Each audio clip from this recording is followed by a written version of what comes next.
നമ്മുടെ ഇന്നത്തെ ചർച്ച എന്ന് പറയുന്നത് കവിത സമകാലിക നോട്ടങ്ങൾ എന്നുള്ള വിഷയത്തിലാണ്. അപ്പോൾ നമ്മുടെ കൂടെ ഇന്ന് ഈ ചർച്ചയ്ക്കായിട്ട് സമകാലികമായി തന്നെ എഴുതുന്ന 3 കവികൾ നമ്മുടെ ഒപ്പം ഉണ്ട്. ശ്യാം സുധാകർ, ഇ സന്ധ്യ, അതുപോലെ എസ് കലേഷ്. അപ്പോൾ ഈ ഒരു വിഷയം തന്നെ സമകാലികത എന്ന് പറയുന്ന വിഷയത്തെ നമുക്ക് പല രീതിയിൽ നമുക്കതിനെ നോക്കിക്കാണാം. അതുപോലെ തന്നെ പല രീതിയിൽ നമുക്ക് ആ ചർച്ചയെ വേണമെങ്കിൽ മുന്നോട്ട് കൊണ്ടുപോകാൻ സാധിക്കും. ഒരുപക്ഷെ സാംസ്കാരികമായിട്ട് അഥവാ സാമൂഹികമായി അല്ലെങ്കിൽ രാഷ്ട്രീയ തലങ്ങളിലേക്ക്. പക്ഷേ നമുക്കൊരു സമയപരിമിതി ഉള്ളതുകൊണ്ടും പിന്നെ ചർച്ചയുടെ ഒരു പൊതു സ്വഭാവം എന്ന് പറയുന്നത് നമുക്കൊരു സംസാരവും അതുപോലെ തന്നെ കവിതയും കൂടിച്ചേർന്നിട്ടുള്ളൊരു രീതി എന്നുള്ള രീതിക്ക് നമുക്ക് മുന്നോട്ട് കൊണ്ടുപോകാം.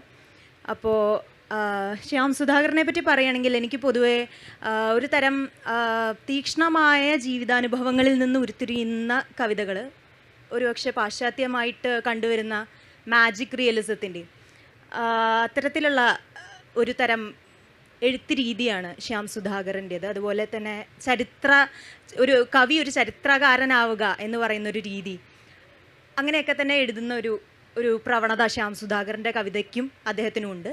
അതുപോലെ സന്ധ്യ ടീച്ചറുടെ കവിതകൾ എന്ന് പറയുന്നത് സൂക്ഷ്മമായ വളരെ ഒരു മനുഷ്യൻ്റെ വേദനകളും വിഹ്വലതകളും അതുപോലെ തന്നെ പരമ്പരാഗതയും അതുപോലെ തന്നെ ഈ ഒരു ട്രഡീഷണൽ വേഴ്സസ് മോഡേൺ എന്നൊക്കെ പറയുന്ന ഒരു കോൺഫ്ലിക്റ്റ് വളരെയധികം നിഴലിച്ച് കിടക്കുന്ന ഒരു തരത്തിലുള്ള എഴുത്ത് രീതി. അതുപോലെ എസ് കലേഷ് പൊതുവെ പറയുന്നത് പോലെ തന്നെ രാഷ്ട്രീയം വളരെ സ്വാഭാവികമായി സംഭവിക്കുന്ന കവിത. അങ്ങനെ എഴുത്ത് രീതികൾ 3 രീതിയിൽ എഴുതുന്ന കവികളാണ് ഇവർ 3 പേരും തന്നെ. അതുകൊണ്ട് തന്നെ എൻ്റെ ആദ്യത്തെ ഒരു ചർച്ചയിലെ ഒരു വിഷയം ഇന്ന് നമുക്ക് സംസാരിക്കാൻ പറ്റുന്നത്, എനിക്ക് തോന്നുന്നു, എങ്ങനെയാണ് നിങ്ങളിൽ കവിത എന്തിനാണ് നിങ്ങൾ എഴുതുന്നത്? കവിത എന്ന മാധ്യമം അഥവാ കവിത എന്ന കല എന്തിനാണ് നിങ്ങൾ എഴുതുന്നത് എന്നുള്ളത്. അതുപോലെ കവിതയിൽ സമകാലികത ആവശ്യമുണ്ടോ അല്ലെങ്കിൽ ആവശ്യമില്ലേ എന്നുള്ളൊരു പൊതുവിഷയമുണ്ടല്ലോ. എന്തിന് കവിത? ശ്യാം സുധാകരിൽ നിന്ന്.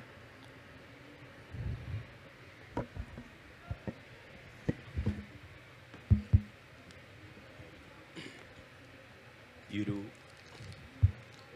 ചടങ്ങിന് വിളിച്ചതിന് സംഘാടകരോട് നന്ദി പറയുന്നു.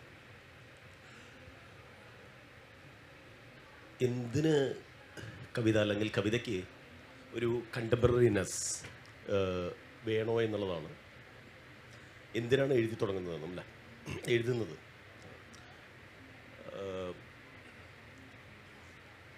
എനിക്ക് തോന്നുന്നത് എഴുതി തുടങ്ങുന്നൊരു സമയത്ത് ഇത് എന്തിനാണ് എഴുതുന്നത് എന്നുള്ളത് ശരിക്കും പറഞ്ഞാൽ അറിയണ്ടായിരുന്നില്ല.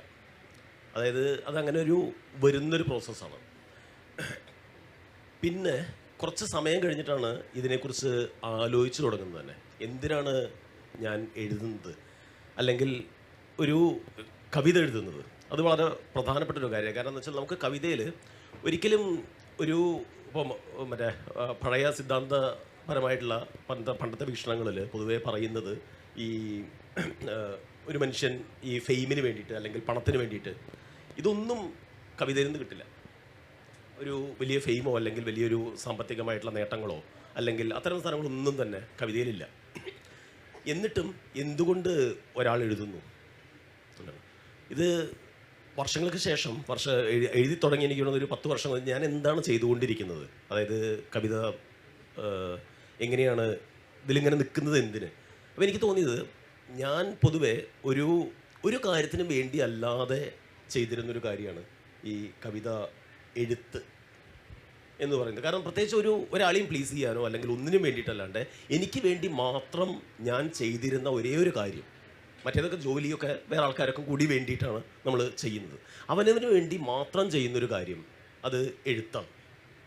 അങ്ങനെ ഒരു കാര്യം. പിന്നെ ഈ കണ്ടംപററിനെസ് എന്ന് പറയുന്ന ആ ഒരു സാധനത്തിലേക്ക് പോയി കഴിഞ്ഞാൽ എനിക്ക് തോന്നുന്നത് നമ്മൾ ഈ എപ്പോഴും എഴുത്തിൽ ഈ പ്രസൻറ്റ് എന്ന് പറഞ്ഞ സാധനത്തിൽ നിന്നിട്ട് എല്ലാ മനുഷ്യനും എഴുത്തിൽ മാത്രമല്ല ചിന്തയിലും അല്ലെങ്കിൽ അത് ഫിലോസഫി ആവാം അല്ലെങ്കിൽ ചരിത്രമാവാം, ഇന്നിൽ നിന്നുകൊണ്ടേ നമുക്കത് ആലോചിക്കാൻ പറ്റും. അതുകൊണ്ട് തന്നെ ഇന്ന് എന്ന് പറയുന്നത് കവിതയുടെ ഒരു റൂട്ടിൽ എപ്പോഴും തന്നെ നമ്മൾ ഇന്നലാണല്ലോ ജീവിക്കുന്നത്. ഇന്നലെ നിന്നിട്ടാണ് നമുക്ക് ഭാവിയോ അല്ലെങ്കിൽ ഭൂതത്തിനെക്കുറിച്ചോ ചിന്തിക്കാൻ പറ്റുന്ന ഒരു സമയം. കാരണം ഞാൻ വിചാരിക്കുന്നത് സമയം എന്ന് പറയുന്നത് ഈ ഭാവിയും ഭൂതവും അങ്ങനെയൊന്നുമില്ല, ഇന്ന് മാത്രമേ ഉള്ളൂ. നൗ എന്ന് പറയുന്ന ഒരു മൊമെൻറ്റ് മാത്രമേ ഉള്ളൂ എന്നാണ് ഞാൻ ഉറച്ചു വിശ്വസിക്കുന്നത്. ആ ഒരു ഇന്നിൽ നിന്നുകൊണ്ടാണ് നമ്മൾ ബാക്കിലേക്കും മുന്നിലേക്കും നോക്കുന്നത് തന്നെ. അപ്പോൾ ഇന്ന് എന്നുള്ളത് ഒരു കണ്ടംപററി സ്പേസ് എന്നുള്ളത് കവിതയിൽ ഒഴിവാക്കാൻ പറ്റില്ല. പക്ഷേ കവിത എന്നുള്ള ആ ഒരു ജാനറിൽ ഒരു പ്രത്യേകത കൂടിയുണ്ട്. എനിക്ക് തോന്നുന്നത് കവി എഴുതുന്നത് ഇന്നിന് വേണ്ടിയല്ല. ഇന്നിന് വേണ്ടിയിട്ടാണെങ്കിൽ നമുക്ക് പത്രം വായിച്ചാൽ മതി. ഇന്നലത്തെ കാര്യങ്ങൾ അറിയാനോ പ്രൊക്ലെയിം ചെയ്യാനോ പത്രം വായിച്ചാലോ അല്ലെങ്കിൽ അത്തരം സാധനങ്ങൾ മതി. കവിത എഴുതുന്നത് എനിക്ക് തോന്നുന്നത് നാളേക്ക് വേണ്ടിയിട്ടാണ്. അതൊരു ഫ്യൂച്ചറിനെയോ അല്ലെങ്കിൽ ആ ഒരു ഇതുണ്ടല്ലോ, അടുത്ത ഇതിലേക്ക്, അടുത്ത ഒരു കാഴ്ച അപ്പുറത്തേക്കാണ് പോകേണ്ടത് എന്നുള്ളതാണ് എനിക്ക് പലപ്പോഴും തോന്നിയിട്ടുള്ളത്. അല്ല അത് ഭാഷയാവട്ടെ അല്ലെങ്കിൽ ഏത് കാര്യമാവട്ടെ, അതിൻ്റെ ഒരു ബിയോണ്ട് എന്ന് പറയുന്ന ഒരു സാധനം എപ്പോഴും ഉണ്ട്. പിന്നെ മാത്രമല്ല അത് വളരെ സ്പോണ്ടേനിയസ് ആയിട്ട് വരുന്നതുമാണ്. അപ്പോൾ ആദികവി നമുക്കറിയാലോ, ഈ മാനിഷാദ എന്ന് പറയുന്ന ഒരു അട്ടറൻസ് വരുന്നത്, കവിത എന്ന് പറയുന്നത് ഒരു അട്ടറൻസാണ്. അപ്പോൾ ഈ ഒരു അട്ടറൻസ് എന്ന് പറയുന്നൊരു സാധനം പുറത്തേക്ക് ആദ്യം വരികയാണ് ചെയ്യുക. വാക്കാണ് ആദ്യം വരുന്നത്. ചിന്ത എന്ന് പറയുന്നത് അത് രണ്ടാമതാണെന്ന് തോന്നുന്നു. പിന്നെ കവിതയുടെ ആത്യന്തികമായ മൂല്യം പണ്ട് മുതലേ എല്ലാവരും പറയുന്നൊരു സാധനമാണ് ഈ കവിത ടീച്ച് ആൻഡ് ഡിലൈറ്റ് എന്ന് പറയുന്ന ഈ രണ്ട് ഉദ്ദേശങ്ങൾ എന്ന് പറയുന്നത്. ഒന്ന് പഠിപ്പിക്കാനും അല്ലെങ്കിൽ മറ്റുള്ളവർക്ക് പറഞ്ഞു കൊടുക്കാനും അല്ലെങ്കിൽ സന്തോഷിക്കാനും. പക്ഷേ ഇതിനൊരു മൂന്നാമതൊരു കാര്യം കൂടിയും ഇതിൽ ഉള്ളതായിട്ട് തോന്നുന്നു. അതായത് ഹീലിംഗ് എന്ന് പറയുന്നൊരു പ്രോസസ്സ്. ഓരോ കവിയും അതാണ് ചെയ്യുന്നതെന്നാണ് ഞാൻ വിശ്വസിക്കുന്നത്. ഒരു തരം ഹീലിംഗ്. ഈ ഹീലിംഗ് രണ്ട് രീതിയിലുണ്ട്. ഒന്ന് സോഷ്യൽ ഹീലിംഗ്, കവിതയെ വെച്ച് നമ്മൾ ഒരു സമൂഹത്തിനെ ഹീൽ ചെയ്യുക എന്ന് പറയുന്നതും, അതേപോലെ തന്നെ അവനവനെ ഹീൽ ചെയ്യുന്നതും. ഒരാൾ എഴുതുന്നത് ഈ പറയുന്നൊരു ഉള്ളിലുള്ള ദുഃഖം എന്ന് പറയുന്നൊരു ആത്യന്തികമായിട്ടുള്ളൊരു സാധനം അവിടെ കിടക്കുന്നത്. അതുകൊണ്ടാണ് ഞാൻ ആദികവിയുടെ കാര്യം പറയുന്നത്. അവിടുന്ന് പൊട്ടിപ്പുറപ്പെടുന്ന ഭാഷയിലൂടെ അത് രൂപപ്പെടുന്നൊരു സാധനം തന്നെയാണല്ലോ ഈ കവിത എന്ന് പറയുന്നത്. അതുകൊണ്ട് ഭാഷ എന്ന് പറയുന്നത് കവിതയ്ക്ക് വളരെ പ്രധാനമാണ്. അതേപോലെ തന്നെ ഒരു തരം ഹീലിംഗ്. കവി എന്ന് പറയുന്നത് ഈ പറയുന്ന ഒരു സമകാലീനമായിട്ടുള്ള കാര്യങ്ങൾ ആൾക്കാർക്ക് ഇങ്ങനെ ചൂണ്ടിക്കാണിക്കുക എന്നുള്ളത് മാത്രമല്ല ഒരു കവിയുടെ ധർമ്മം എന്ന് ഞാൻ ഉറച്ചു വിശ്വസിക്കുന്നു. അത് ഒരു തരം ഈ ചെറിയ ജീവജാലങ്ങളൊക്കെ ഈ മണ്ണിൻ്റെ ഉള്ളിലും ഈ പയറിൻ്റെ ഇതിൻ്റെ ഉള്ളിലൊക്കെ ഉണ്ടാവില്ല, അതായത് മണ്ണിലേക്ക് നൈട്രജനോ അല്ലെങ്കിൽ അത്തരം സാധനങ്ങളോ തിരിച്ചു കൊണ്ടുവരിക എന്ന് പറയുന്നതാണ് പലപ്പോഴും ആ ഒരു ഈ മണ്ണിരയുടെ ജോലി. അതുപോലെ അങ്ങനെ കുറേ ജീവജാലങ്ങളുടെ ജോലി. അതേ രീതിയാണ് കവി എന്ന് പറയുന്ന ആ ഒരു പൊസിഷൻ ഉണ്ടാക്കുന്നത് തോന്നുന്നുണ്ട്. അതായത് ഈ ജൈവികത അല്ലെങ്കിൽ നൈസർഗികത ഭൂമിയിലേക്ക് തിരിച്ചു കൊണ്ടുവരികയാണ്. ഇതേ പ്രോസസ്സ് കൊണ്ടാണ് എനിക്ക് തോന്നുന്നത് ഇന്നത്തെ കാലത്ത്, വളരെ പുതിയ കാലത്ത് 21ാം നൂറ്റാണ്ടിൽ പലപ്പോഴും ചില ബാങ്കുകളൊക്കെ ഈ കവികളെ അവിടെ ഈ റൈറ്റ് ആൻഡ് റെസിഡൻസ് പോസ്റ്റിലേക്ക് വെക്കുന്നത് ശ്രദ്ധയിൽപ്പെട്ടിട്ടുണ്ട്. ചില അങ്ങനെ കുറേ ഇതുണ്ടല്ലോ. ഒരു റൈറ്റ് ആൻഡ് റെസിഡൻസ് ഇപ്പോൾ കുറേ കാലങ്ങളായിട്ട് ഈ ഒരു സാധനം നല്ലോണം വർക്ക് ചെയ്യുന്നുണ്ട്. കാരണം എന്താ വെച്ചാൽ ഇവർ പലപ്പോഴും അങ്ങനെ ഒരു പൊസിഷൻ കൊണ്ടുവരുന്നുണ്ട്. അതായത് തിരിച്ച് ഈ ശാന്തത, നൈസർഗികത എന്ന് പറയുന്നത്, അല്ലാണ്ട് ഒരു യുദ്ധത്തിന് വേണ്ടിയിട്ടുള്ള ഒരു മുറവിളിയോ ആഹ്വാനവും അല്ല കവിത എന്നാണ് ഞാൻ വിശ്വസിക്കുന്നത്. ഈ ഒരു ചോദ്യത്തിനോട് ചേർന്നൊരു കവിത വായിക്കാം. കാരണം എന്താ വെച്ചാൽ ഈ ഒരു ചോദ്യവുമായിട്ട് ബന്ധപ്പെടുത്തിയിട്ട് കടലിൻ്റെ കാവൽക്കാരൻ എന്ന് പറയുന്ന ഒരു കവിത വായിക്കാം. ഇതേ ഐഡിയയാണ്. അതായത് എന്തുകൊണ്ടാണ് ഞാൻ എഴുതുന്നത് എന്നുള്ളതാണ് ഈ കവിതയിൽ വരുന്നത്. അതിൻ്റെ ഒരു കൺഫ്യൂഷനും കുറച്ച് കാലമായി ആ കൺഫ്യൂഷൻ നിൽക്കുന്നു. ഒരു കവിത വായിച്ചോട്ടെ.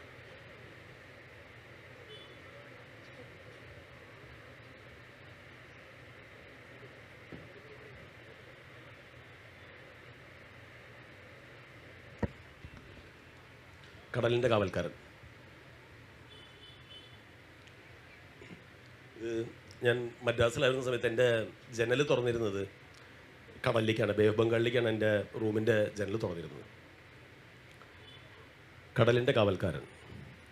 ഏകാന്തത നിങ്ങൾക്ക് അനന്തത കാണിച്ചു തരും. ഏകാന്തത നിങ്ങൾക്ക് അനന്തത കാണിച്ചു തരും.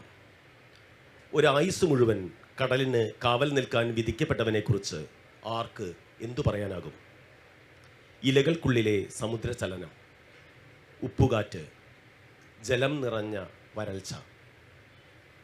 കരയിൽ ഞാൻ കണ്ടിട്ടുണ്ട് തുറന്ന മണൽപ്പരപ്പിലൂടെ സൂര്യൻ ചെരുപ്പില്ലാതെ കുടയില്ലാതെ വേച്ച് വേച്ച് കടന്നു പോകുന്നത്.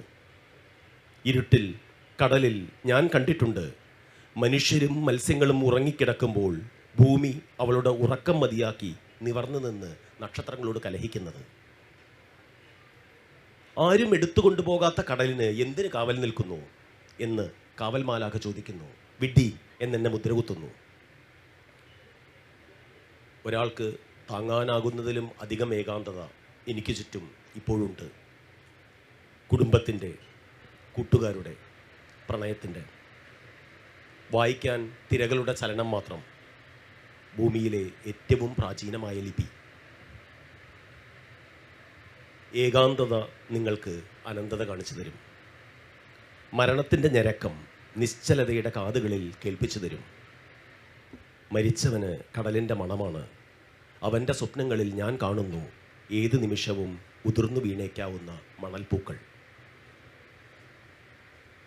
നിങ്ങളായിരുന്നു തകർന്നുതാണ് ആ മരക്കപ്പലിലെ കപ്പിത്താൻ. ലോകത്തോളം നരച്ച ആ കപ്പൽ 3 കടലുകൾക്കിടയിലെ ഉപഭൂഖണ്ഡത്തിൽ നഷ്ടപ്പെടുത്തിയത് ആരാണ്? ആരെ പ്രണയിച്ച് നെഞ്ചിൽ ചോര കല്ലിച്ച് നീലിച്ചാണ് നക്ഷത്രം 1000 അഗ്നിച്ചീളുകളായി ധമനി പിളർക്കുന്നത്? ക്രുദ്ധനായ വേനൽ സൂര്യൻ ഓരോ ഇലകളിലും വെളിച്ചത്തിൻ്റെ ചില്ലുകൊട്ടാരം ഉയർത്തുമ്പോൾ ആരുടെ ദുഃഖത്തിൻ്റെ കണ്ണുതുള്ളികളാണ് വരണ്ടുപോയത്? ഏതു പറവക്കൂട്ടമാണ് മടങ്ങിപ്പോകും വഴി ചിറകിനാൽ പകലിൻ്റെ തൊണ്ടയറുത്ത് രാത്രിക്ക് കാഴ്ചവെച്ചത്? ഏതു യോദ്ധാവിനാണ് കടലിനോട് പ്രണയം തോന്നാത്തത്? ഏതായുധമാണ് അവളുടെ കണ്ണുനീരിൽ അലിഞ്ഞു തീരാത്തത്? വിധവയായ നിലാവ് സാരിത്തലപ്പുകൊണ്ട് കുന്നുകളെ അടക്കിപ്പിടിക്കുന്നത് രാത്രിയും ഞാനും നോക്കി നിന്നിട്ടുണ്ട്. കുന്നിനു മുകളിൽ നിന്ന് കടൽ വെള്ളിച്ചിറക് കുടഞ്ഞെഴുന്നേൽക്കുന്നത് കണ്ടിട്ടുണ്ട്. ജലപ്രഹരമേറ്റ് കാറ്റ് ഓരിയിടുന്നത് കേട്ടിട്ടുണ്ട്. ലിപികൾ തുടങ്ങുന്ന നാൾ തൊട്ട് എൻ്റെ പൂർവികർ, കടലിൻ്റെ കാവൽക്കാർ, ജീവിതം ദ്രവിച്ചു തീരും വരെ നക്ഷത്രത്തിനും മഴയിൽ, കാറ്റിൽ, ഉപ്പിൽ, നക്ഷത്രത്തിനും ആഴത്തിനുമിടയിൽ ഇവിടെ നിൽക്കുന്നു. ഇപ്പോൾ എൻ്റെ ഊഴം. ഒരു കയ്യിൽ ശംഖും മറുകൈയിൽ തീയുമായി, രാത്രിയോ പകലോ അറിയാതെ. സന്ധ്യ ടീച്ചർ, എന്തിനാണ് കവിത എഴുതുന്നത്? ഈ ചോദ്യത്തിന് ഉത്തരം പറയുന്നതിന് മുമ്പ് ഞാൻ കവിത വായിച്ചിട്ട് ഉത്തരം പറയാം എന്ന് വിചാരിക്കുന്നു. ശ്യാം വളരെ മനോഹരമായ കവിത. ഹോർത്തൂസിലേക്ക് ക്ഷണിച്ചതിലും ഇങ്ങനൊരു സെഷൻ തന്നതിലും ഉള്ള സന്തോഷം ആദ്യമായി ഇതിൻ്റെ ഭാരവാഹികളോട് അറിയിക്കുകയാണ്. എന്തിന് കവിത എഴുതുന്നു എന്നുള്ളതിൻ്റെ ഉത്തരം ഞാൻ വായിക്കാൻ പോകുന്ന 2 ചെറിയ കവിതകളിൽ ചെറിയ തോതിൽ ഉണ്ട് എന്ന് വിചാരിക്കുന്നു. അതിൽ ആദ്യത്തെ കവിത പ്രത്യേകിച്ചും ഹോർത്തൂസിൻ്റെ സ്ലോഗനുമായി വളരെ അടുത്ത് ഒരു ബന്ധമുള്ളതുകൊണ്ട് ആദ്യം അത് വായിക്കാം എന്ന് വിചാരിക്കുന്നു. ഈ കവിത വളരെ മുമ്പ് എഴുതിയതാണ്. 2015 പ്രസിദ്ധീകരിച്ച പേരില വണ്ടിയിൽ എന്ന് പറഞ്ഞ സമാഹാരത്തിൽ ഉൾപ്പെട്ടിട്ടുള്ള കവിതയാണ്. കവിതയുടെ പേര് ചേർക്കൽ എന്നാണ്.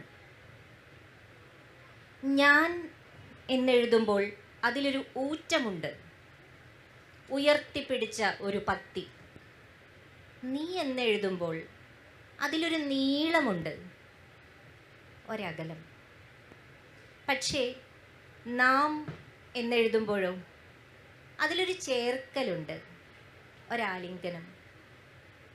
പത്തി ഉപേക്ഷിച്ച ഞാനും ദൂരെയല്ലാതായ നീയും ഒന്നാവുന്ന സുഖം. ആ വാക്ക് പോരെ ഇനി നമുക്ക്. അതാണ് ഹോർത്തൂസും പറഞ്ഞത്. രണ്ടാമത്തെ ഒരു ചെറിയ കവിത. ഒരു കവിക്ക് എഴുതുന്ന സമയത്ത് എല്ലാ കവിതകളും പ്രിയപ്പെട്ടതായിരിക്കും എന്ന് തോന്നുന്നു. പക്ഷെ എഴുതി കഴിയുമ്പോൾ ചില കവിതകൾ കുറച്ചും കൂടി പ്രിയതരമാകുന്നുണ്ട് എന്നാണ് എൻ്റെ തോന്നൽ. നമ്മൾ വാങ്ങിക്കുമ്പോൾ എല്ലാ ഡ്രസ്സുകളും നമുക്ക് ഇഷ്ടമായിട്ടാണ് വാങ്ങുക. പക്ഷെ ചില ഡ്രസ്സുകൾ നമുക്ക് എത്ര ഇട്ടാലും കൊതി തീരില്ല. അതുപോലെ എക്കാലത്തെയും എൻ്റെ പ്രിയപ്പെട്ട ഒരു കവിതയാണ് അപൂർവം എന്ന് പറയുന്നത്.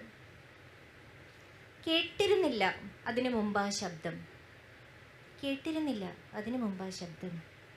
ഓരോ കരിയിലയും പതുക്കെ പതുക്കെ പറന്നു വന്ന് ഭൂമിയെ തൊടുമ്പോഴുള്ള നേർത്ത മന്ത്രണം.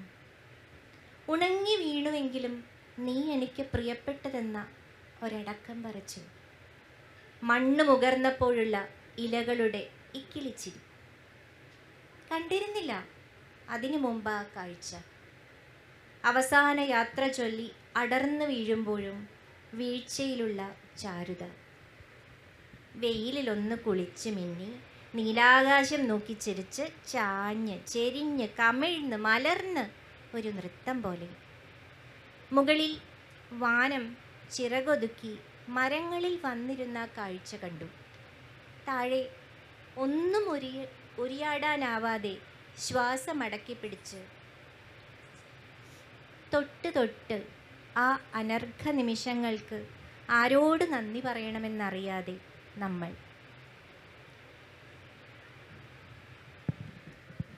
മറ്റൊന്നുകൊണ്ടും ആവിഷ്കരിക്കാനാവാത്ത, മറ്റൊരു രീതിയിലും പ്രകടിപ്പിക്കാനാവാത്ത വളരെ അതിസൂക്ഷ്മമായ ചില കാര്യങ്ങൾ പറയാനുള്ളൊരു മാധ്യമമാണ് എനിക്ക് കവിത. നേരത്തെ ശ്യാം പറഞ്ഞ പോലെ എഴുതി തുടങ്ങുന്ന സമയത്ത് എന്തിനാണ് എന്നുള്ളൊരു ചോദ്യം ഉണ്ടായിരുന്നു. ഇപ്പോഴും ഉണ്ട്, ഇടയ്ക്കിടയ്ക്കുണ്ട്. ഈ ചോദ്യം ഇല്ലാത്ത കവികൾ ഉണ്ടാവില്ല എന്ന് തോന്നുന്നു. എന്തിനാണ് ഞാൻ കവിത എഴുതുന്നത്? ആർക്ക് വേണ്ടിയാണ്? എൻ്റെ കവിത വായിക്കുന്നവരാരുണ്ട്? എൻ്റെ കവിതയ്ക്ക് വേണ്ടി കാത്തിരിക്കുന്നവരാരുണ്ട്? വളരെ നിരാശ തോന്നുന്ന ധാരാളം നിമിഷങ്ങളുമുണ്ട്. കവിതയൊന്നും വേണ്ട, ഇനി ഇതൊക്കെ ഉപേക്ഷിക്കാം, 4 ചപ്പാത്തി ഉണ്ടാക്കി നന്നായി കളയാം എന്നൊക്കെ വിചാരിക്കുന്ന എത്രയോ ദിവസങ്ങൾ ഉണ്ടായിട്ടുണ്ട്. പക്ഷേ എന്തോ ഒന്ന്, ഉള്ളിലുള്ള എന്തോ ഒന്ന് കവിതയിലേക്ക് എന്നെ തിരിച്ച് കൊണ്ടുവരുന്നുണ്ട്. ഈ അപൂർവം എന്ന് പറഞ്ഞ കവിതയിൽ എഴുതിയ പോലെ അത്രയും ലോലമായ, അത്രയും സൂക്ഷ്മമായ ഒരു ഭാവം, ഒരു ദൃശ്യം, ഒരു ഓർമ്മ, ഒരു ചിന്ത പകർത്താനായിട്ട് എനിക്ക് വേറൊരു മാർഗവുമില്ല. കവിത തന്നെയാണ് എൻ്റെ മാർഗം. അത് തിരിച്ചറിയുന്ന ചില സന്ദർഭങ്ങളാണ് എനിക്ക് ഏറ്റവും സന്തോഷം ഉണ്ടാക്കുന്ന സന്ദർഭങ്ങൾ. ആ സന്തോഷം നിലനിർത്താൻ തന്നെയാണ്, എനിക്ക് വേണ്ടി തന്നെയാണ്, എൻ്റെ സന്തോഷത്തിന് തന്നെയാണ് ഞാൻ കവിത എഴുതുന്നത് എന്നാണ് എനിക്ക് തോന്നുന്നത്. പിന്നെ കവിത പണിയുന്നൊരു പാലമുണ്ട്. നേരത്തെ സൂചിപ്പിച്ച പോലെ ദൂരെയായിരുന്ന 2 പേർ കവിതയിലൂടെ, കവിത എന്ന പാലത്തിലൂടെ അടുത്തേക്ക് വരുന്നുണ്ട്. അതിൻ്റെ ഒരറ്റത്ത് എപ്പോഴും കവി തന്നെയാണ്, ഞാൻ തന്നെയാണ്. മറ്റൊരിടത്ത് നിങ്ങളിൽ ആരുമാവാം, എൻ്റെ കവിത ഇഷ്ടപ്പെടുന്ന, എൻ്റെ കവിത ഇഷ്ടപ്പെടാത്ത ആരുമാവാം. അല്ലെങ്കിൽ ആ അറ്റത്തും ഞാൻ തന്നെയാവാം. അപ്പം ഞാനെന്ന് പറഞ്ഞ എഴുത്തുകാരിയും ഞാനെന്ന് പറയുന്ന വായനക്കാരിയും തമ്മിലുള്ള ഒരു പാലം പണിയലും കൂടിയാണ് എൻ്റെ കവിത. കുറച്ചുകൂടി നല്ലത് എന്നിലുള്ള വായനക്കാരി ആയതുകൊണ്ട് ആ വായനക്കാരിയെ തൃപ്തിപ്പെടുത്താൻ പലപ്പോഴും എൻ്റെ എഴുത്തുകാരിക്കാവുന്നില്ല എന്നതുകൊണ്ട് ഞാൻ കവിത എഴുതിക്കൊണ്ടേയിരിക്കുന്നു എന്നാണ് എനിക്ക് തോന്നിയിട്ടുള്ളത്. ഇത്രയേ ഉള്ളൂ എനിക്ക് പറയാൻ. നന്ദി.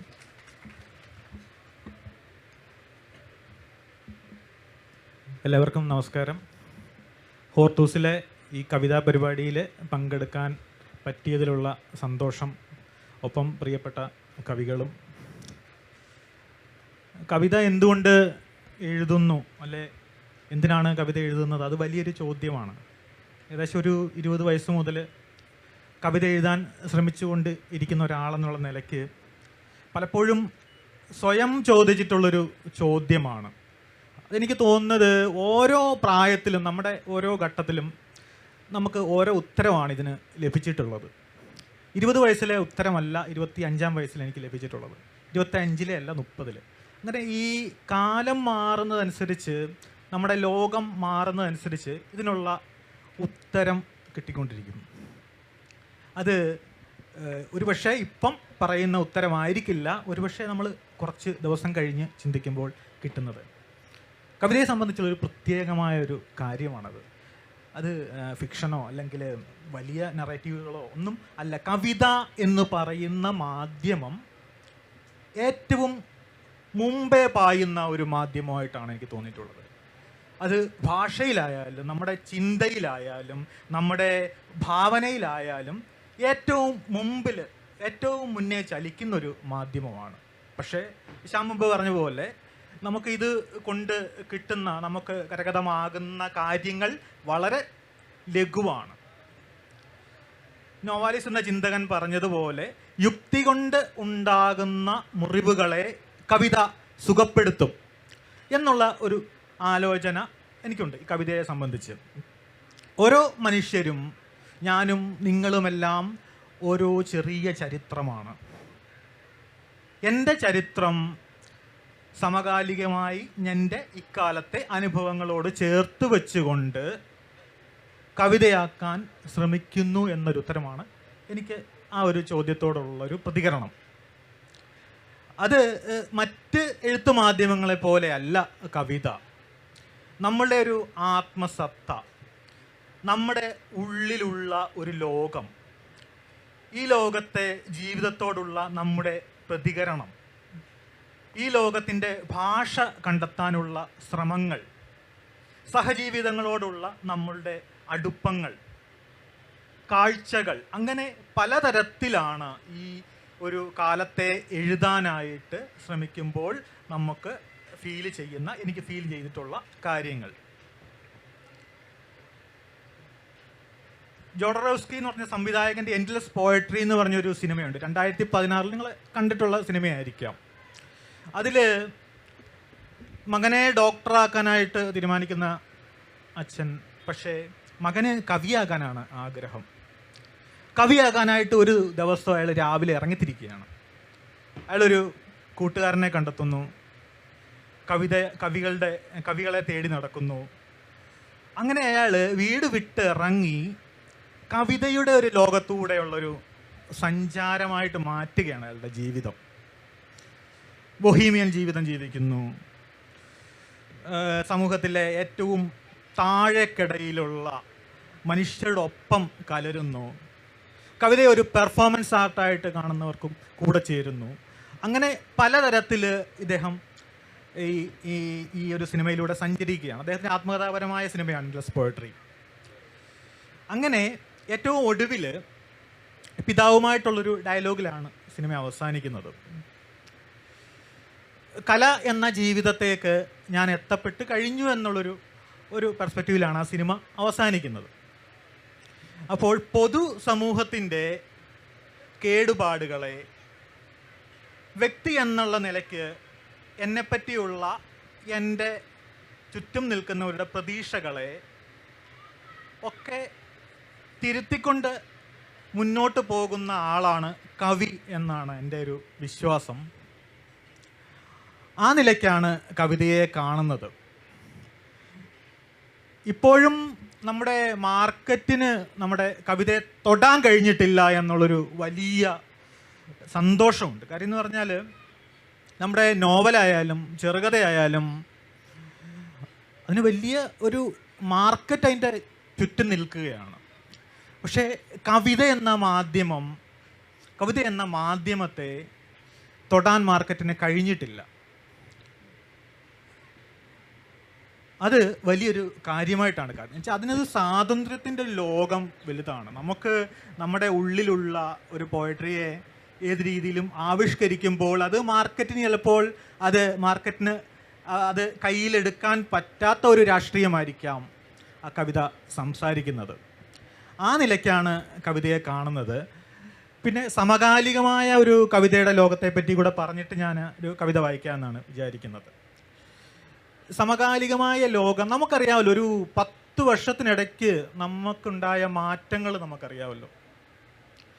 മനുഷ്യർ തമ്മിലുള്ള അന്തരം, ടെക്നോളജി എന്നുള്ള സാങ്കേതിക വിദ്യ കുറച്ചൊരു കാലമാണ് ഒരു 10 വർഷം എന്നുള്ളത്.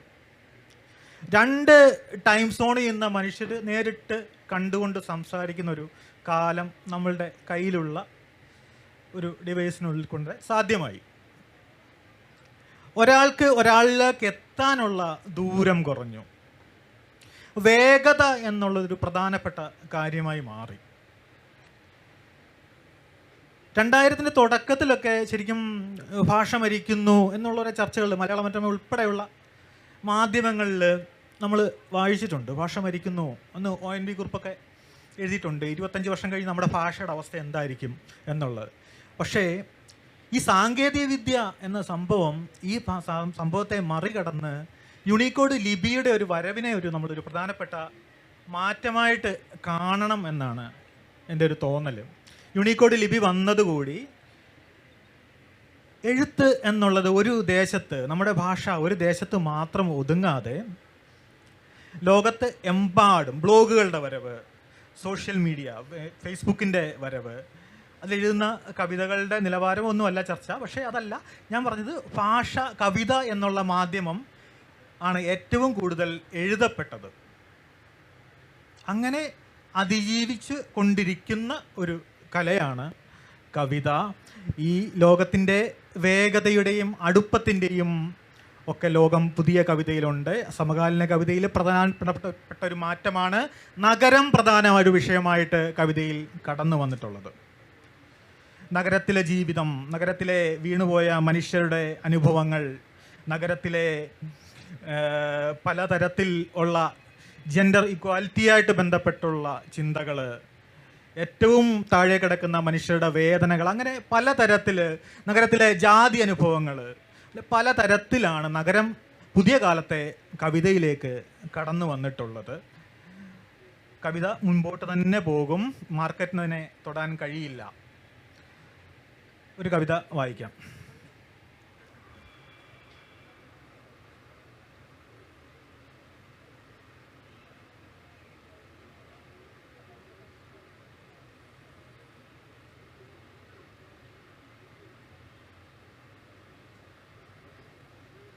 ഈ കവിത ഇവിടെ വായിക്കുമ്പോൾ എനിക്ക് വളരെയധികം സന്തോഷമുണ്ട്. കാര്യം എന്ന് പറഞ്ഞാൽ ഞാനൊരു 20 വർഷമായിട്ട് താമസിക്കുന്ന നഗരമാണ് എറണാകുളം.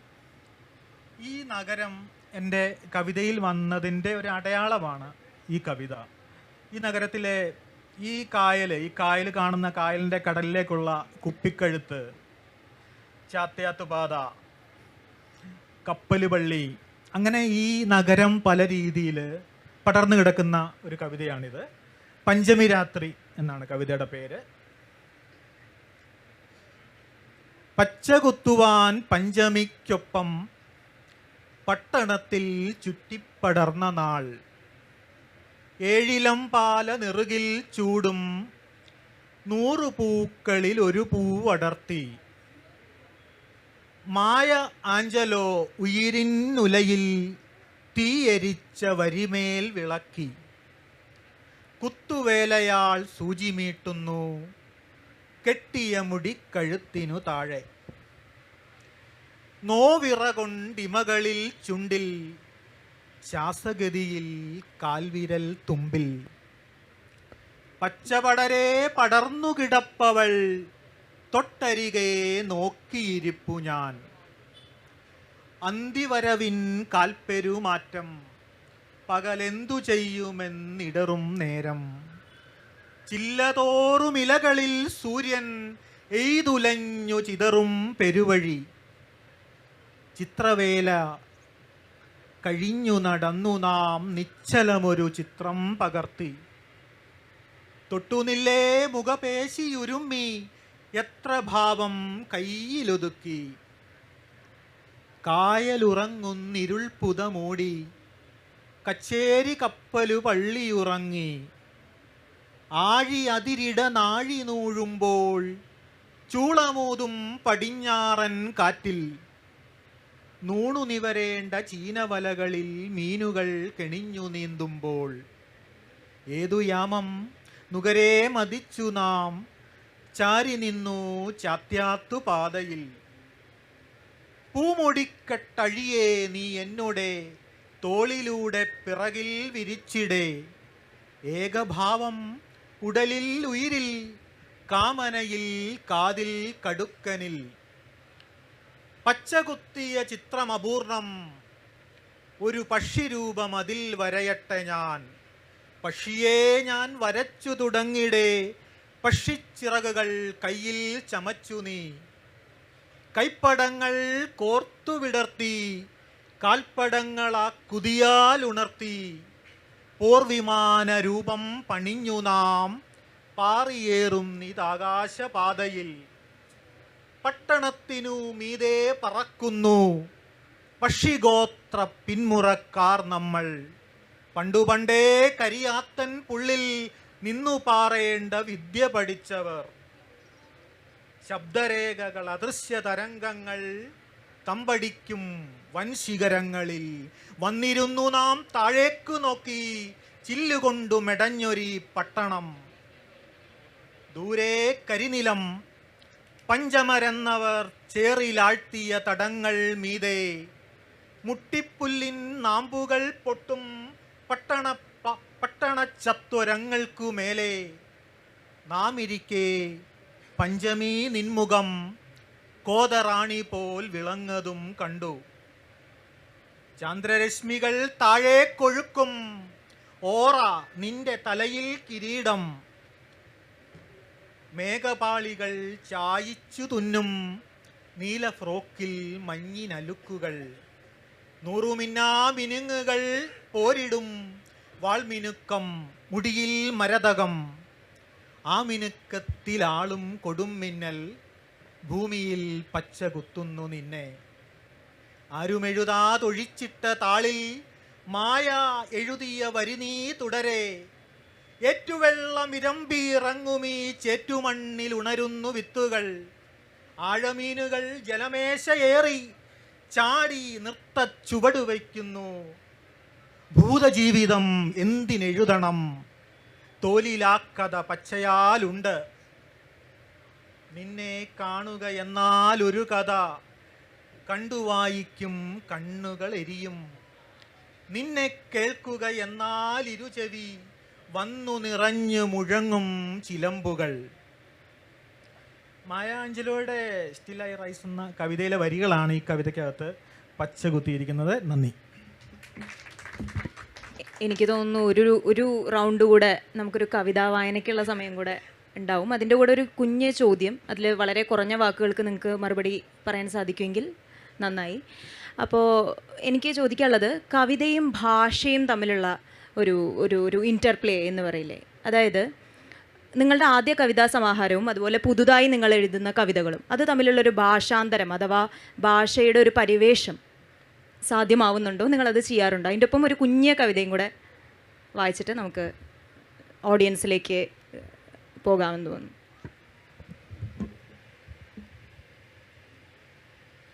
ഭാഷാപരമായി മാത്രമല്ല, പ്രമേയപരമായും അതിൻ്റെ ക്രാഫ്റ്റും ഒക്കെ കാലം ചെല്ലുമ്പോൾ നവീകരിക്കുന്നുണ്ട് എന്ന് തന്നെയാണ് എനിക്ക് എൻ്റെ കവിതകളെക്കുറിച്ച് പറയാനുള്ളത്. ഇതെൻ്റെ ആദ്യ കവിതാ സമാഹാരമാണ്. അവിടുന്ന് 7ാമത്തെ കവിതാ സമാഹാരത്തിൽ എത്തി നിൽക്കുമ്പോൾ ഞാൻ മാറിയതുപോലെ എൻ്റെ ചിന്തകളും എൻ്റെ ഭാവനകളും എൻ്റെ നിരാശകളും ഒക്കെ മാറി വേറൊന്നായ പോലെ എൻ്റെ കവിതയും മാറിയിട്ടുണ്ട്. അങ്ങനെ മാറണം എന്ന് തന്നെയാണ് എനിക്ക് തോന്നുന്നത്. നിൽക്കുന്നിടത്ത് നിന്നുകൊണ്ട് ആർക്കും ഒന്നും ആവില്ല. അത് കലയെ സംബന്ധിച്ചായാലും സാഹിത്യത്തെ സംബന്ധിച്ചായാലും ഒക്കെ നമ്മൾ നിരന്തരം പുതുക്കപ്പെടുന്നുണ്ട്. അപ്പോൾ അതിൻ്റെ ഒരു പരിച്ഛേദം നമ്മൾ എഴുതുന്നതിൽ തീർച്ചയായിട്ടും ഉണ്ടാവും. എൻ്റെ കവിതകൾ നല്ലോണം മാറിയിട്ടുണ്ട്, കുറച്ചും കൂടി വലുതായിട്ടുണ്ടെന്ന് എനിക്ക് തോന്നുന്നു. പണ്ട് ചെറുതാണ് സൗന്ദര്യം എന്ന് വിശ്വസിച്ചിരുന്നു. ഇപ്പോൾ കുറച്ചും കൂടി ഞാനാവാം, എൻ്റെ സ്വാതന്ത്ര്യം, എനിക്ക് പറയാനുള്ളത് പറയാമെന്ന ഒരു എന്തോ അങ്ങനെയാണ് ഇപ്പം ഞാൻ എഴുതുന്നതെന്ന് തോന്നുന്നു. അതിൻ്റെ ക്രാഫ്റ്റിലൊന്നും അതിനെക്കാട്ടിലും കൂടുതൽ കുറച്ചുകൂടി ഉള്ളിൽ നിന്ന് വരുന്ന ആ സ്വാതന്ത്ര്യത്തിൽ എഴുതാമെന്നുള്ളൊരു ചിന്ത വന്നു എന്ന് തോന്നുന്നു ഓവർ ദ ഇയേഴ്സ്. അതാണ് എനിക്ക് പറയാനുള്ളത്. ഒരു കവിത ചൊല്ലണം.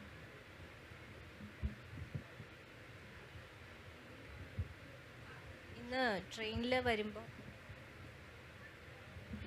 ട്രെയിനിൽ വരുമ്പോൾ ഒരു പെൺകുട്ടി, ആ കുട്ടിയുടെ ഇത് രണ്ടും കൂടി ആരോട് സംസാരിക്കുകയാണ്. അപ്പുറത്തുള്ളത് ആരാന്ന് എനിക്ക് അറിയില്ല, ഞാനിങ്ങനെ ഒളിഞ്ഞു കേട്ടതൊന്നുമല്ല, അത്ര ഉറക്കെയാണ് സംസാരിക്കുന്നത്.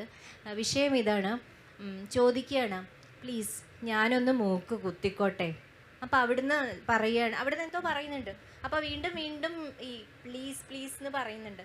കുട്ടിക്ക് മൂക്കുത്തി കുത്താനുള്ള സ്വാതന്ത്ര്യമില്ല.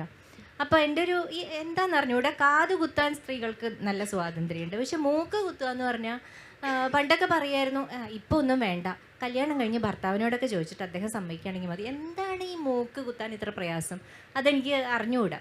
അപ്പോൾ അടുത്ത കവിത എന്ന് പറയുന്നത് ഒരു മൂക്കുത്തി കവിതയാണ്.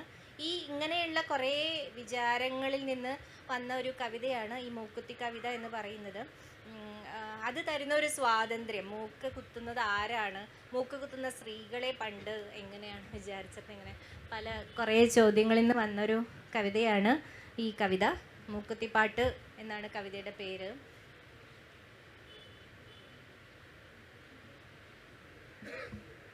അതേസമയം എടുക്കില്ല എന്ന് വിചാരിക്കുന്നു. മൂക്കുത്തി പണിയുന്ന തട്ടനാരേ ഒരു മൂക്കുത്തി പണിതു തരികയില്ലേ, ഒന്നല്ല മൂന്നല്ല അഞ്ചല്ല കല്ലുകൾ 9 ചേർത്തു വിളക്കുകില്ലേ. കല്ലുകളല്ലതു താരകങ്ങൾ, വിണ്ണിൻ്റെ കണ്ണിൻ തിരിനാളങ്ങൾ. ഓരോന്നടർത്തിയതിൻ്റിടങ്ങളിൽ ചേലോടെ നീ ചേർത്തു വയ്ക്കുകില്ലേ. മൂക്കുത്തിപ്പെണ്ണിവൾ കേവലം പെണ്ണല്ല, കേവലം പെണ്ണിൻ്റെ മോഹമല്ല. മോഹം പൊറാഞ്ഞവൾ മേലോട്ടു നോക്കിയിട്ടു മൂക്കുത്തിക്കായി കരഞ്ഞതല്ല. മൂക്കുത്തിക്കായി കൊതിച്ചവളോ ആകാശഗംഗ കിനാവു കണ്ടോൾ. മൂക്കുത്തി മോഹം കുരുത്തവളോ മാനം തൊടാനായി പിറന്നവൾ താൻ. ഭൂമിയിൽ പാർപ്പവളാണെങ്കിലും പാടിപ്പറക്കാൻ കുതിക്കുന്നവൾ. ഊഞ്ഞാലിലേറിയ ചന്ദ്രബിംബം ഊതിത്തെറിപ്പിക്കാൻ ത്രാണിയുള്ളോൾ. ഒരു ചെറു വിരലാലെ സൂര്യനെ മാറ്റിവെച്ചവിടമടിച്ചു തുടച്ചിടുവോൾ. ഒരു ചേലത്തുമ്പിൽ കടലിനെ ഒപ്പിട്ടങ്ങവിടം നടനത്തിൻ വേദിയാക്കോൾ. ദുരിതങ്ങളൊക്കെയും പാറ്റിയകറ്റിയിട്ട് സുഹൃതങ്ങൾ ചേറിക്കൊഴിച്ചെടുപ്പോൾ. അകതാരിലകളങ്ക സ്നേഹം ചുരത്തി പരിതാപമൊക്കെ വടിച്ചെടുപ്പോൾ. അവളാണ് പാട്ടായിട്ടുലകത്തെ ഒട്ടാകെ അണുതോറും കോരിത്തരിപ്പിക്കുവോൾ. അവളുടെ ചലനമേ കൺപാർത്തിരിക്കുന്നു പുലരിയിൽ പൂക്കളും വല്ലികളും. അവളെ അഴകിൻ്റെ നായകി, അവളാലെ പ്രകൃതി വരപ്പൂ പല ചിത്രങ്ങൾ. അവൾ താനെ അന്നപൂർണേശ്വരി, കൊടിയതാം അഴലിലും തെളിവായി വെളിപ്പെടുന്നോൾ. അവളുടെ ചിരിയല്ലേ ഓണനിലാവുകൾ, അവൾ കരയുന്നതോ പ്രളയമല്ലേ. അവൾ ശ്രുതി മീട്ടുമ്പോൾ ഒഴുകുന്നുണ്ടാറുകൾ, അവളുടെ സ്വപ്നമായി മഴവില്ലുകൾ. അവളൂരി ദൂരെ എറിഞ്ഞ കമ്മൽ വെട്ടമിരവിൽ ജ്വലിക്കുന്നു മിന്നലായി. അവളുപേക്ഷിച്ചിട്ട കൊലുസിൻ കിലുക്കങ്ങൾ അകലങ്ങളിൽ ഇടിനാദമായി. അവളുടെ മൂക്കിൽ തിളങ്ങുവാൻ തട്ടാരെ അരുമയായി മൂക്കുത്തി പണിയുകില്ലേ. ഒന്നല്ല മൂന്നല്ല അഞ്ചല്ല 9 കല്ലുകൾ ഭംഗിയിൽ കൂട്ടുകില്ലേ. മൂക്കുത്തി പണിയുന്ന തട്ടനാരെ ഒരു മൂക്കുത്തി പണിതു തരികയില്ലേ. ഒന്നല്ല മൂന്നല്ല അഞ്ചല്ല കല്ലുകൾ 9 ഭംഗിയിൽ കോർക്കുകില്ലേ. ഈ സ്വാതന്ത്ര്യമാണ്, ഈ സ്വാതന്ത്ര്യത്തിലേക്കുള്ള ഒരു സ്ത്രീ എന്ന നിലയ്ക്കുള്ള എൻ്റെ ഈ മൂക്കുത്തി കുതിക്കലാണ് പലപ്പോഴും എൻ്റെ കവിത. Thank you.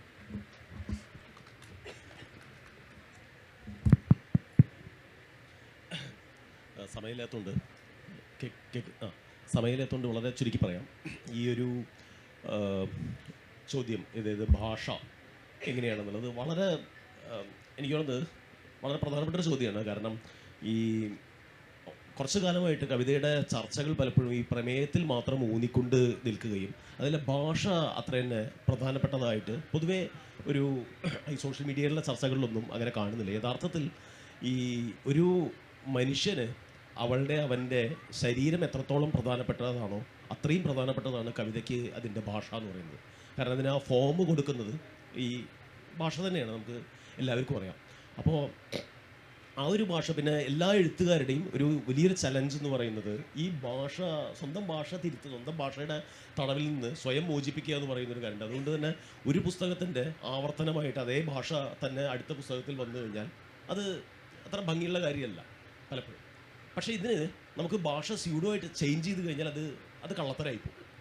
ഇതിന് ആത്യന്തികമായി ചെയ്യേണ്ടത് നമ്മൾ സ്വയം മാറുക എന്നുള്ളത് ചെയ്യാനുണ്ട്. അപ്പോൾ അവനവൻ്റെ ശരീരത്തിൻ്റെ ഒരു ഗ്രോത്ത് ഉണ്ടാവുന്നത് പോലെ അവനവൻ്റെ ആന്തരികമായി നമ്മൾ വിശ്വസിക്കുന്ന വിശ്വാസ സംഹിതകൾ, ഫിലോസഫി, അല്ലെങ്കിൽ ഇത്തരം സാധനങ്ങളൊക്കെ തന്നെ നമ്മുടെ ചരിത്രപരമായിട്ടുള്ള നമ്മുടെ കാഴ്ചകൾ, ഇതെല്ലാം തന്നെ ചേഞ്ച് ചെയ്യുന്നതിൻ്റെ ഭാഗമായിട്ടാണ് ഒരാളുടെ ഭാഷയും മാറുന്നത് എന്നാണ് ഞാൻ വിചാരിക്കുന്നത്. അതത്ര എളുപ്പമുള്ള കാര്യമല്ല അത്, പക്ഷേ അത് ചെയ്തേ പറ്റൂ. ഇപ്പോൾ എൻ്റെ ആദ്യത്തെ പുസ്തകത്തിലെ ഭാഷയല്ല തോന്നുന്നു എൻ്റെ അവസാനം വന്ന ഈ പുസ്തകത്തിലെ ഭാഷ. ഞാൻ മാറിയിട്ടുണ്ടെന്ന് തന്നെ ഞാൻ വിശ്വസിക്കുന്നത്. കാരണം ആദ്യമൊക്കെ ഈ ഷോർട്ടായിട്ടുള്ള ലൈൻസും അല്ലെങ്കിൽ അങ്ങനത്തെ ഒരു രീതിയിലായിരുന്നു. പക്ഷേ ഇപ്പം എൻ്റെ ആ തോട്ടും എല്ലാം തന്നെ അത് മാറിയിരിക്കുന്നു. ഒരു കവിത വായിക്കാം.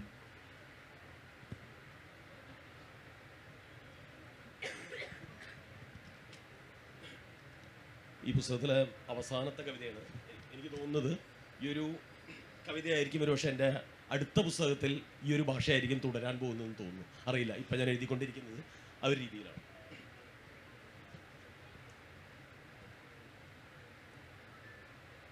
പട്ടണത്തിൽ പൂച്ച. സുതാര ചെറിയ കവിതയാണ് കേട്ടോ, പഠിക്കണം. പട്ടണത്തിൽ പൂച്ച. ഒരു പൂച്ച ഉള്ളിലിരുന്ന് വളർന്നു വലുതാകാൻ എത്ര നാളെടുക്കും? ഉള്ളിലെ പട്ടണത്തിൽ ഏതില്ലം കടത്തിയാലും ഒരേപോലെ, കേൾക്കുന്നത് ഒരേ ഹോണടി, കാണുന്നത് ഒരേ പൊടിമണം, ഒരേ ഭക്ഷണത്തിൻ്റെ രുചി, ഒരേ മുദ്രാവാക്യങ്ങൾ, സമത്വത്തെക്കുറിച്ചുള്ള ആശങ്കകൾ, ഒരേ പ്രതിരോധത്തിൻ്റെ അച്ചുകൾ, വിശ്രമവേളകളിലെ പതിവ് വെള്ളച്ചാട്ടങ്ങൾ, ബോട്ടുകൾ, പോപ്കോൺ. ഉള്ളിലെ റോഡിന് കുറുകെ കടക്കുമ്പോൾ ഒരു സീബ്ര കുളമ്പ് നീട്ടുന്നു, വാലാട്ടുന്നു. റിവേഴ്സ് വരുമ്പോൾ ഒരണ്ണാൻ ചിലയ്ക്കുന്നു. ഒരു ടാങ്കർ ലോറി മുക്രയിടുന്നു. ഇരുട്ടിൽ ഒരു കുതിര സഡൻ ബ്രേക്കായി വന്ന് മുന്നിൽ വീഴുന്നു. ഒരു ഗർജനം രാത്രിയിൽ എവിടെയോ ഇടിച്ചു നിൽക്കുന്നു. പൂച്ച വളർന്നു വളർന്ന്, വാൽ നീണ്ട് നീണ്ട്, നഖങ്ങളും പല്ലുകളും രാവി രാവി, എല്ലും മുള്ളും രുചിച്ച്, ഉള്ളിലെ റോഡിലെ എല്ലാ വേഗതകളും വെട്ടിച്ച്, എല്ലാ മേൽക്കൂരയും കീഴടക്കി ചൂടിൽ തണുപ്പായി, എല്ലാ മേൽക്കൂരയും കീഴടക്കി ചൂടിൽ തണുപ്പായി, തണുപ്പിൽ ആവിയായി, ആരും കേൾക്കാത്ത കാലടിയായി, വിറയ്ക്കുന്ന മേൽവീശയായി, മറ്റേതോ ഭാഷയിലുള്ള സ്വപ്നത്തിൽ മാത്രം വന്ന് നിഴലുകളിലൂടെ ഒടിമറിഞ്ഞ് ഉള്ളിലുള്ള പട്ടണത്തെ മുഴുവൻ ഭയപ്പെടുത്തുന്നു. ഇതുവരെ ജനിച്ചിട്ടില്ലാത്ത 2 ചെവികൾ എൻ്റെ പകലുകളെ വേട്ടയാടുന്നു. എൻ്റെ വേദനകളിൽ ഇരുന്നു കൊണ്ട് തന്നെ വലുതാകുന്നു. ഉള്ളിൽ നഖമാഴ്ത്തി കോറി വലിക്കുന്നു. നന്ദി.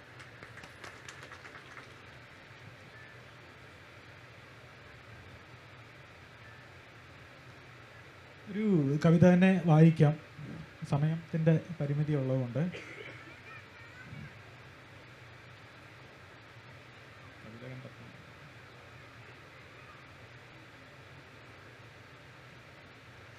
ആയത്തിൽ ആടുന്നവൾ എന്നാണ് കവിതയുടെ പേര്. മല കയറിയ സഞ്ചാരികൾ മടങ്ങുമ്പോൾ ഒരാൾ കുറഞ്ഞു. ഒരാളെന്നല്ല, ഒരുവൾ. ആളും അനക്കവും ഒഴിയെ ഒരു പാറമേൽ മലർന്നവൾ. ആരുമില്ലാത്തവരിൽ നിറയും മഴ അവളെയും തൊട്ടു. അവളിൽ എഴുന്നു 2 മലകൾ. മഴ നിന്നു പെയ്തു. ചെരുവിൽ ഉറവ പൊട്ടി ഇടുക്കിലൂടെ അരുവിയിലേക്കവൾ നനഞ്ഞിറങ്ങി. തമ്മാടി ഗിരിനിരകൾ ആർപ്പു വിളിച്ചു. മലകൾ ഉലച്ചവൾ എഴുന്നേറ്റു. താന്തോന്നി മരങ്ങൾ പോരു വിളിച്ചു. മുനകൂർത്തവൾ മറുനോട്ടമായി. കുലയ്ക്കാൻ വില്ലുകളില്ല, തറയ്ക്കാൻ അമ്പുകളും. അഴിഞ്ഞ മുടി ചുരുട്ടിയെടുത്തവൾ ചുഴറ്റിയെറിഞ്ഞു. മുടിച്ചുറ്റിൽ മരമൊന്നിടറി. ഗിരി 2 വട്ടമിടറി. കളകളം കിളികൾ ചിതറി. മുടിവള്ളിയിൽ തൂങ്ങി ആർത്തലയ്ക്കും വെള്ളച്ചാട്ടങ്ങൾ മുറിച്ച്, പക്ഷിപാതകളുടെ അദൃശ്യരേഖകൾ കവച്ച്, മണ്ണിൽ നിന്ന് മരങ്ങളിലേക്ക്, ശിഖരങ്ങളിൽ നിന്ന് തലപ്പുകളിലേക്ക്, സമതലങ്ങളിൽ നിന്ന് കൊടുമുടികളിലേക്ക്, ആണ്ടുകളിൽ നിന്ന് നൂറ്റാണ്ടുകളിലേക്ക്, ആയത്തിൽ ആടുന്നവൾ. മലയിറങ്ങിയ സഞ്ചാരികൾ സഹയാത്രികയുടെ മുടിയും നഖങ്ങളും താഴ്വരകളിൽ തെരഞ്ഞു നടന്നു.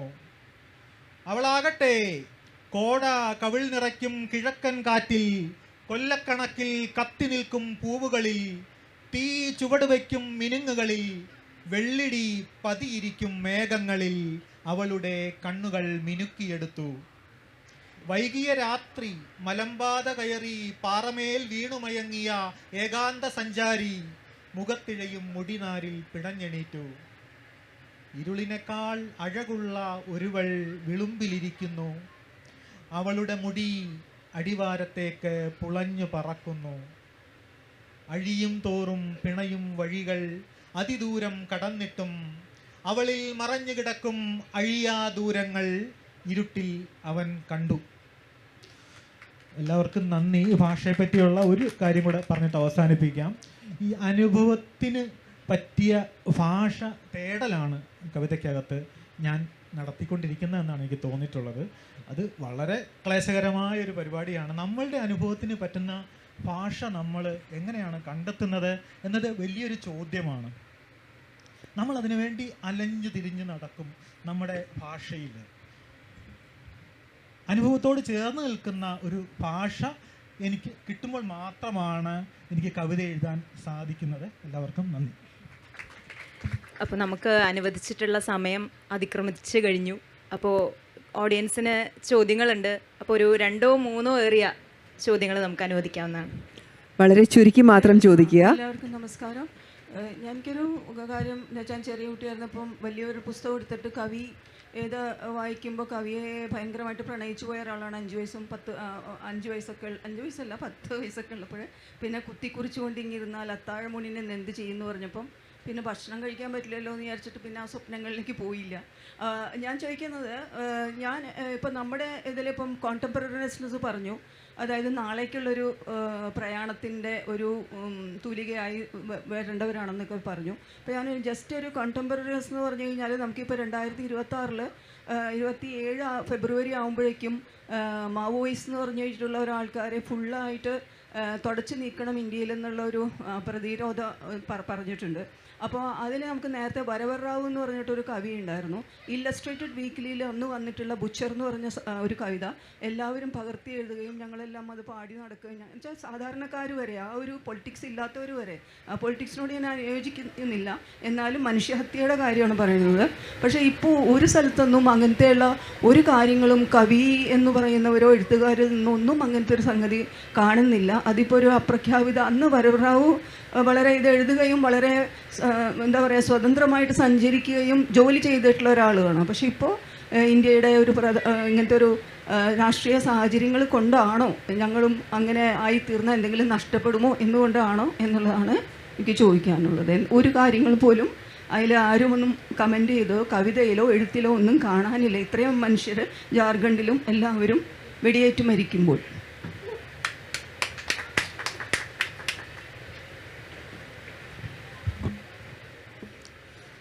കവിത ഒരു സൂക്ഷ്മമായ രൂപമാണ്. അതിനകത്ത് രാഷ്ട്രീയം ഡയറക്റ്റ് അല്ല, ഇൻഡയറക്റ്റായിട്ടാണ് കവിതയ്ക്കകത്ത് വരുന്നുവെന്ന് വിശ്വസിക്കുന്ന ഒരാളാണ് ഞാൻ.